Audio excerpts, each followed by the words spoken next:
se sont mobilisés, mis en grève et ont manifesté dans le public comme dans le privé contre la réforme des retraites de ce gouvernement. Cette réforme est inacceptable et va à l'encontre des intérêts de la population. Elle ne s'y trompe pas, puisque même avant d'être dans la rue, plus de 800 000 personnes ont déjà signé la pétition intersyndicale.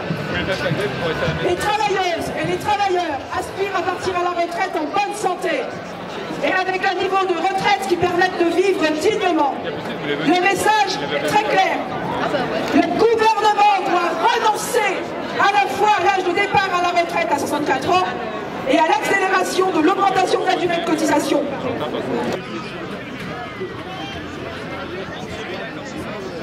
Aujourd'hui, je suis à la retraite, petite retraite, toute petite retraite de rien du tout. Et que vous vouliez parler des travailleurs justement qui sont en maladie, hein, qui sont tombés malades. Oui, justement, il y a eu des gens qui sont, comment dire, tout le long de leur vie, ils ont cotisé, puis à un moment, ils décèdent. Quand Macron, il parle tout seul, il se donne raison, mais aujourd'hui, on est là.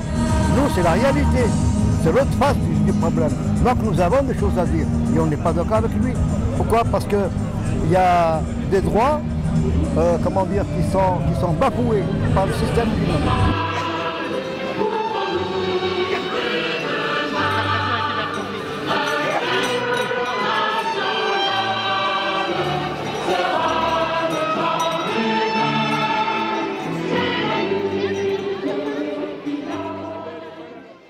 Nous réaffirmons qu'il est et sera le seul responsable de cette situation, puisque 9 travailleuses et travailleurs sur 10 rejettent cette réforme injuste et brutale.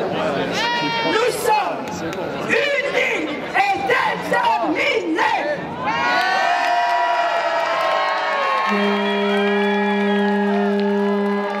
Nous sommes unis et déterminés à faire retirer ce projet de réforme des retraites. On va faire plier les patrons qui gouvernent la France, on le sait, hein. Les copains à Macron, c'est les milliardaires. On peut en signaler leur augmentation de richesse, presque 200 milliards en 2 ans, donc c'est ignoble. Voilà, il suffit de quelques pourcents d'impôts pour financer le régime de retraite par répartition et solidaire. Mais je pense qu'il y a un vrai souci sur la communication et sur le mensonge qui est permanent en fait. Aujourd'hui on nous dit que le système il est à bout de souffle, qu'il n'a pas d'argent, qu'il y avait 3 cotisants pour un retraité il y a quelques années, il y a 40 ans, qu'aujourd'hui il n'y en a plus que 1,7, c'est un fait. Hein, mais sauf que les ouvriers aujourd'hui ils sont 3 fois plus productifs qu'il y a 40 ans, que la richesse produite elle est 3 fois plus importante. Aujourd'hui on parle de mauvaise répartition des richesses. Il y a 3 fois plus de richesses, mais il y a de plus en plus de gens pauvres, de plus en plus de gens en difficulté, en précarité. C'est le moment de dire en fait où va cette richesse. Il y a une minorité de personnes qui se gavent et qui s'engraissent au mépris des ouvriers. Et c'est le moment de dire stop. Là, c'est la retraite à 60 ans pour tous, après 37 années et demie de cotisation. Et c'est tout, c'est même plus négociable. La richesse, elle nous appartient, on la produit, il faut la récupérer.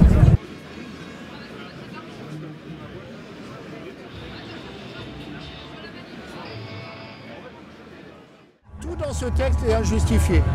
Le risque sur l'argent pour les retraites, il n'y en a pas.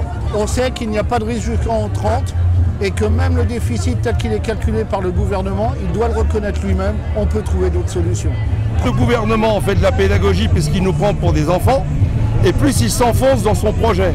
Il est hors de question de décaler de 2 ans l'âge de départ à la retraite. Tout le monde a bien compris que tout le monde allait en prendre pour 2 ans ferme et ça c'est inacceptable. Si on travaille sur l'emploi des seniors, on a un autre financement. Si on pense à augmenter un tout petit peu les cotisations, on a une 3e solution. Pour tous ceux qui disaient que nous étions irresponsables et qu'il n'y avait pas de proposition, il y en a. Mais pour ça, il faut qu'on nous écoute. On s'est battu pour la garder, on se battra pour la garder, la retraite. Elle est à nous.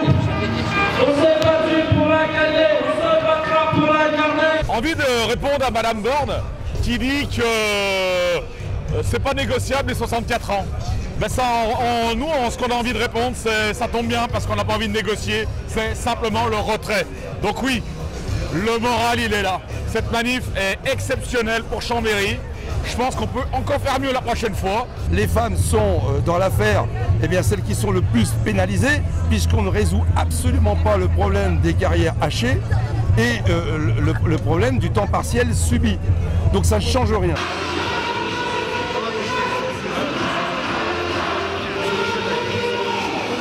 La population n'en veut pas, les travailleurs n'en veulent pas. Nous sommes aujourd'hui à 80% des travailleurs qui refusent cette retraite.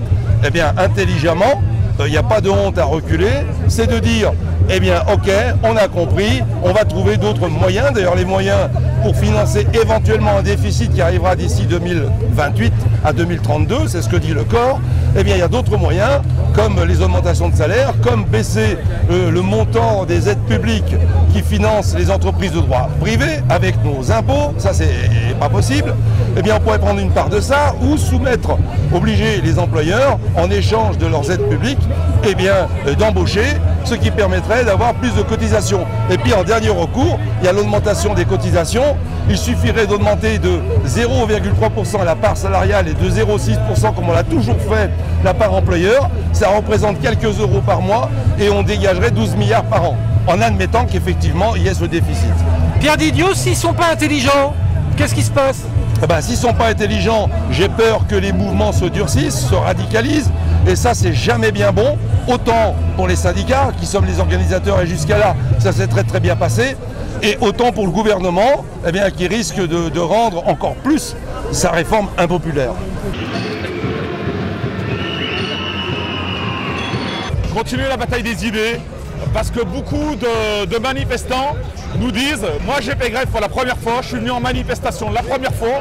Ce qu'on a envie de leur dire, c'est, bah non, il faudra une deuxième fois, il faudra sûrement une troisième, et ainsi de suite. C'est vraiment tous ensemble, c'est pas que la CGT, c'est pas que l'intersyndicale qui gagnera, c'est vraiment le monde du travail, tous ensemble, motivés, qu'on arrivera à faire abandonner leur projet.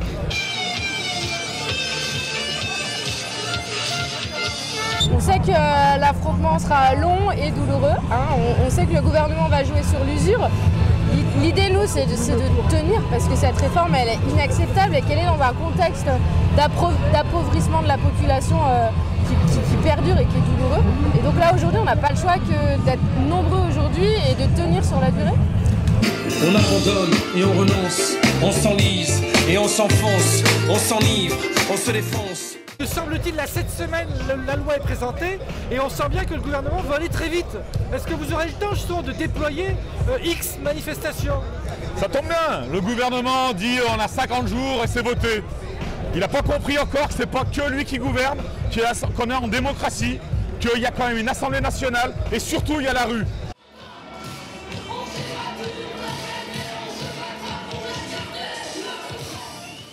C'est sûr que ça nous complique les choses, mais là on va multiplier les actions. Moi je suis adhérente et militante à Sud Éducation, on a déjà appelé à la grève reconductible et il va falloir à un moment durcir la mobilisation. Le contexte est difficile parce que les gens n'ont pas d'argent et qu'il va falloir trouver des façons de lutter qui ne soient pas que sur des temps de grève, des jours de travail où on perd des sous. Donc à nous aussi d'être créatifs et de durcir le mouvement.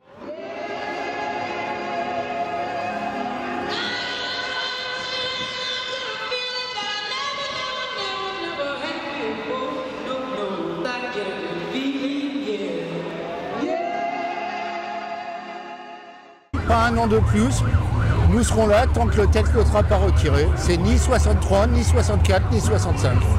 Est-ce que vous sentez que le gouvernement va bouger? Est-ce qu'il vous fait des appels du pied ou pas? Pas d'appel du pied pour l'instant, mais de toute façon, il faudra que ça bouge.